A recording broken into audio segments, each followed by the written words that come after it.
Good evening everyone. आज के video में हम 31 क्वेश्चन हम लोग टीचिंग एप्टीट्यूड से रिलेटेड करने वाले हैं और मुझे पूरी उम्मीद है कि ये जो 31 क्वेश्चन है आपके काफ़ी कॉन्सेप्ट क्लियर करेंगे और आपका जो आने वाला एग्जाम है एंट्रेंस का उसमें हेल्प करेंगे। तो यहाँ पे आप लोग पहला क्वेश्चन देख रहे हैं।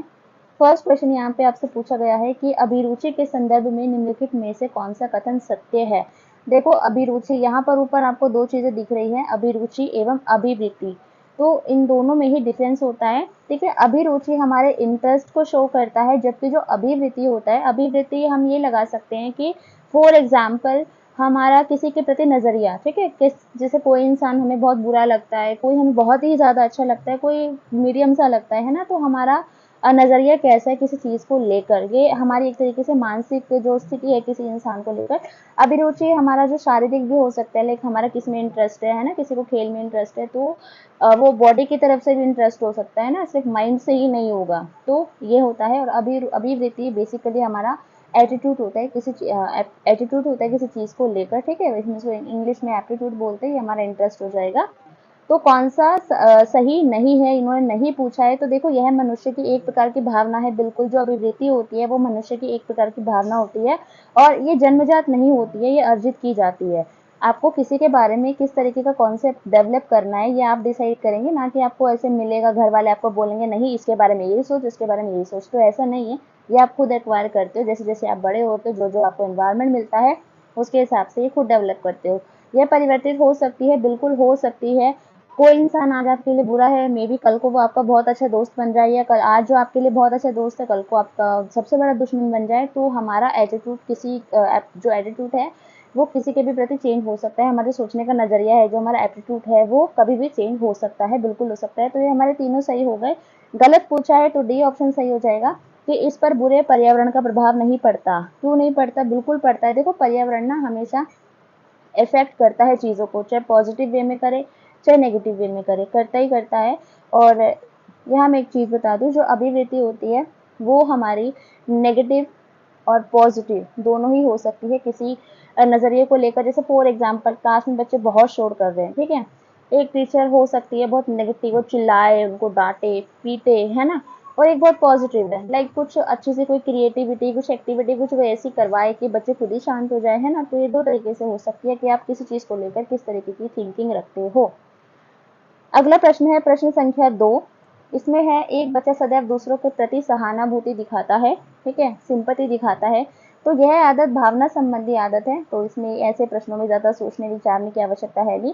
प्रश्न संख्या 3 है विद्यालय आधारित आकलन, जो स्कूल बेस्ड असेसमेंट होता है, वो परीक्षा के लिए शिक्षण को बढ़ावा देता है। तो परीक्षा के लिए शिक्षण तो गलत है, आप सिर्फ परीक्षा के लिए नहीं बच्चों को पढ़ा रहे हो। अगला है परिणामों की अपेक्षा तकनीक, बिल्कुल नहीं, आप परिणामों पर ध्यान देते हैं ना ज्यादा, तकनीकों पर थोड़ी ज्यादा ध्यान केंद्रित करते हैं।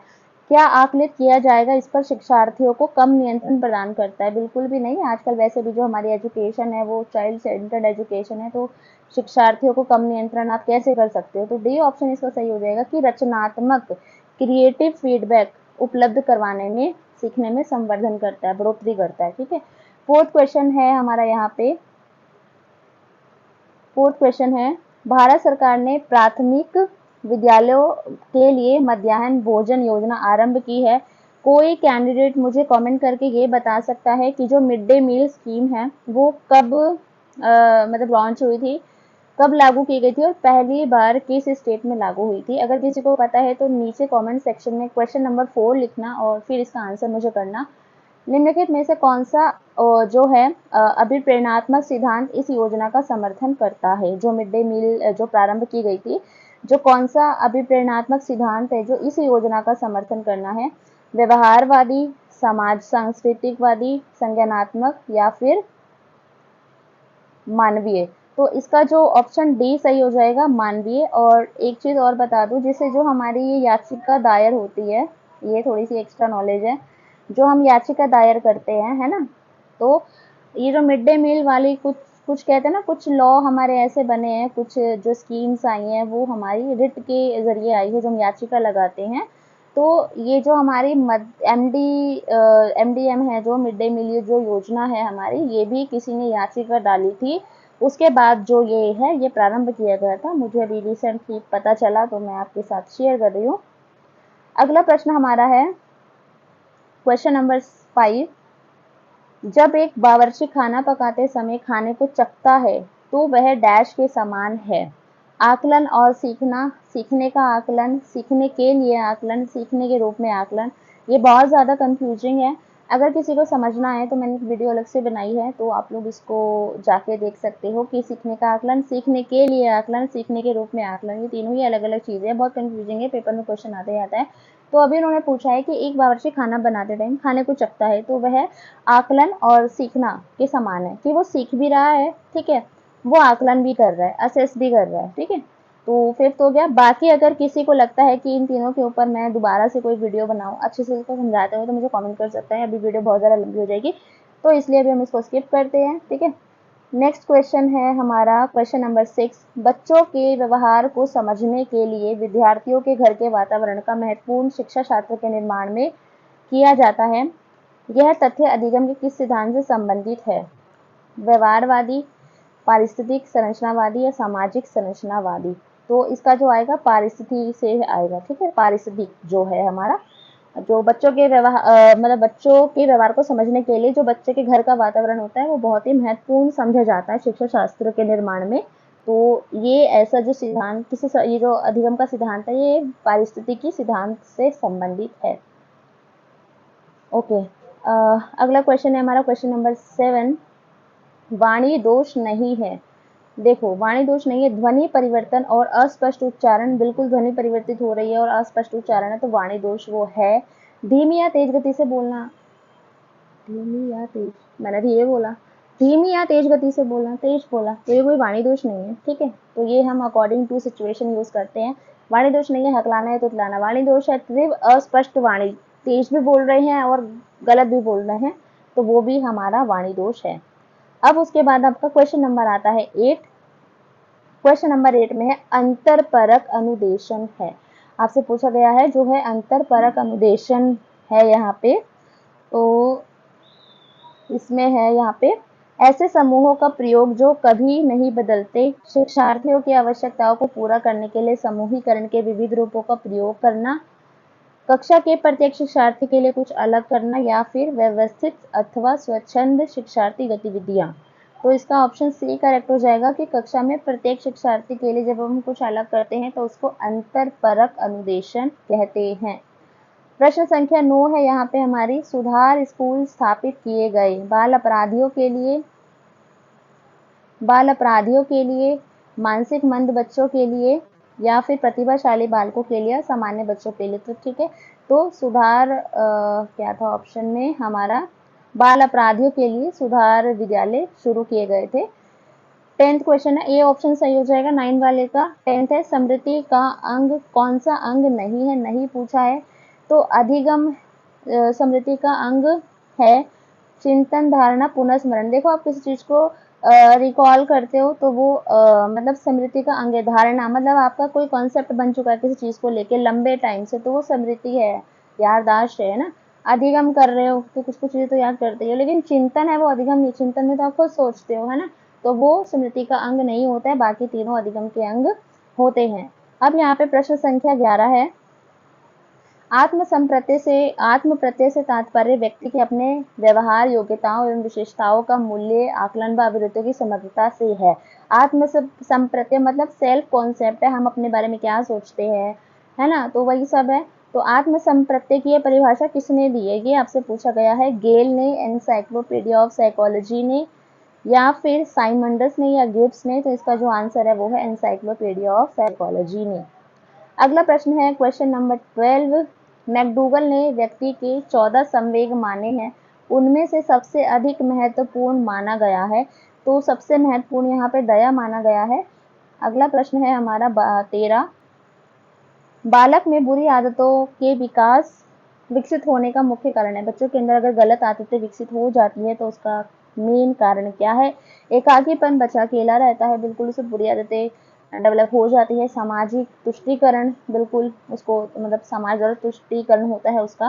पारिवारिक झगड़े, तो उपरोक्त सभी इसका आंसर हो जाएगा। इसी वजह से जो है बालकों में बुरी आदतें डेवलप जो है होती है।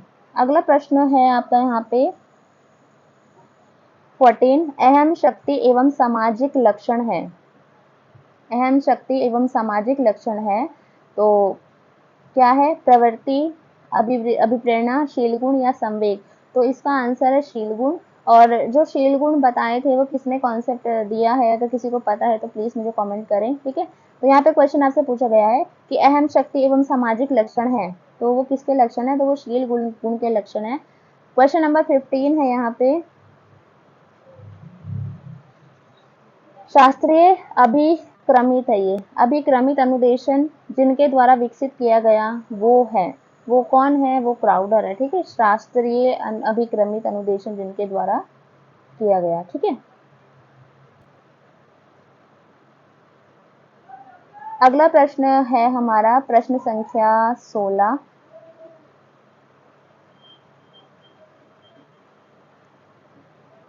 प्रश्न संख्या 16 है हमारी, निम्न में से कौन सा विकल्प आत्म संप्रत्यय के संबंध में सही नहीं है? सेल्फ कॉन्सेप्ट के बारे में सही नहीं है। तो स्वस्थ आत्म संप्रत्यय व्यक्ति द्वारा अपना उत्तरदायित्व निभाए जाने में सहायक होता है। बिल्कुल, अगर आप अपने बारे में अच्छा सोचते हैं तो आप जो भी आपके उत्तरदायित्व आप उनको अच्छे से निभा सकते हैं। सामाजिक वातावरण एवं आत्म संप्रत्यय के विकास को प्रभावित करता है, बिल्कुल करता है, कि जो सामाजिक वातावरण होता है हमारा वो आत्म संप्रत्यय को प्रभावित करता है। उसके बाद हमारा परिपक्वता व आत्म संप्रत्यय में कोई संबंध नहीं है, बिल्कुल गलत है, संबंध होता है, ठीक है। अब खुद ही देख लो ना आप, अब जैसे जैसे जैसे हमें मैच्योरिटी आती है, हमारा जो आत्म संप्रत्यय है वो चेंज हो जाता है। मतलब वो तो है ना, मतलब संबंध है, ऐसा नहीं है कि परिपक्वता से कोई लेना देना है नहीं, हमारा आत्म संप्रत्यय चल रहा है, ठीक है। तो ये नहीं है। भौतिक एवं सांस्कृतिक वातावरण आत्म संप्रत्यय के विकास को प्रभावित करते हैं, बिल्कुल करते हैं। जो हमारा भौतिक एवं सांस्कृतिक वातावरण होता है वही वो हमारे उसको इफेक्ट करता है, ठीक है।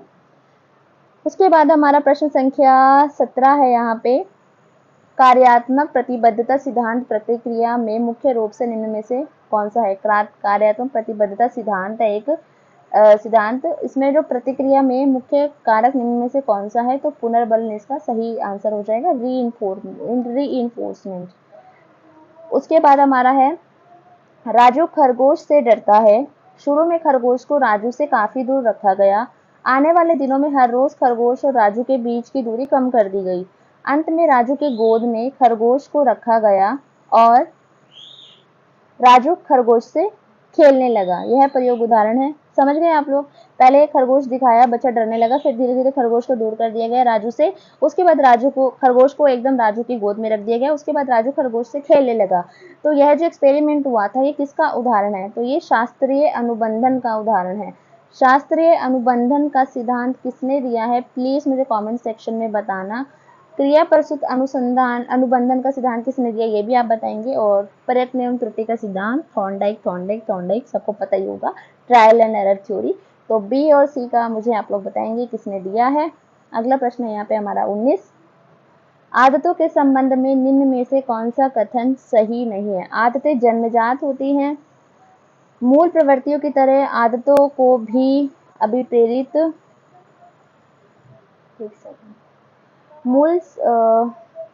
क्या होगा इसमें, मूल प्रवृत्तियों की तरह आदतों को भी अभिप्रेरित जो मूल प्रवृत्तियों की तरह आदतों को भी अभिप्रेरित करती हैं। आदत निर्माण का कोई मूल प्रवृत्ति नहीं है। व्यक्ति में यदि किसी बुरी आदत को निर्माण हो जाता है तो वह बुरी आदत आसानी से छूट जाती है, ठीक है।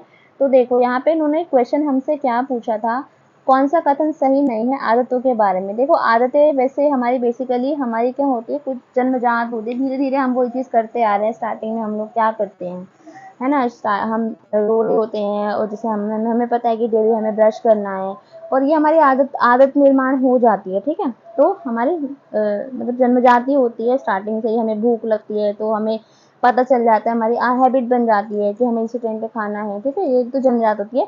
उसके बाद हमारा है कि अगला है, मूल प्रवृत्तियों की तरह आदतों को भी आदतें भी व्यक्ति को अभिप्रेरित करती है। बिल्कुल, जो हमारी मूल प्रवृत्तियां होती है आदतें भी व्यक्ति को क्या करती है, मोटिवेट करती है, अभिप्रेरित करती है। आदत निर्माण का आधार कोई आदत निर्माण का जो आधार है कोई मूल प्रवृत्ति होती है, बिल्कुल कोई मूल प्रवृत्ति होती है। व्यक्ति में यदि कोई बुरी आदत का निर्माण हो जाए तो वह आदत आसानी से छूट जाती है। ऐसा होता तो कोई नशेड़ी होता ही नहीं, क्योंकि मुझे लगता है नशे की लत सबसे ज़्यादा बुरी होती है ना। तो डी ऑप्शन इसका सही हो जाएगा, आसानी से नहीं छूटती है। उसके बाद हमारा है क्वेश्चन नंबर 20। आदतों के निर्माण में सबसे महत्वपूर्ण भूमिका किसकी है? अच्छा, एक बुक है एटॉमिक हैबिट्स, अगर किसी ने पढ़ी है तो कमेंट करके ज़रूर बताना कैसी लगी, और जिसने नहीं पढ़ी है वो प्लीज़ ज़रूर पढ़ना। वो आदतों के बारे में ही बेसिकली बुक है, बहुत बढ़िया बुक है, वैसे पढ़ी होगी मोस्टली लोगों ने। आदतों के निर्माण में सबसे महत्वपूर्ण भूमिका किसकी है? अभिभावक की, शिक्षक की, सहपाठी की, उपरोक्त सभी की। ठीक है, तो सभी मतलब रोल निभाते हैं। ठीक है, जैसे बच्चों के साथ बच्चा रहता है, जैसे पेरेंट्स उसको मिलते हैं, जैसे टीचर उसको मिलता है, वैसे बच्चे की क्या होती है, आदतें बन जाती हैं। क्वेश्चन नंबर हमारा 21 है और इसके बाद हमारे 10 क्वेश्चन रह गए हैं।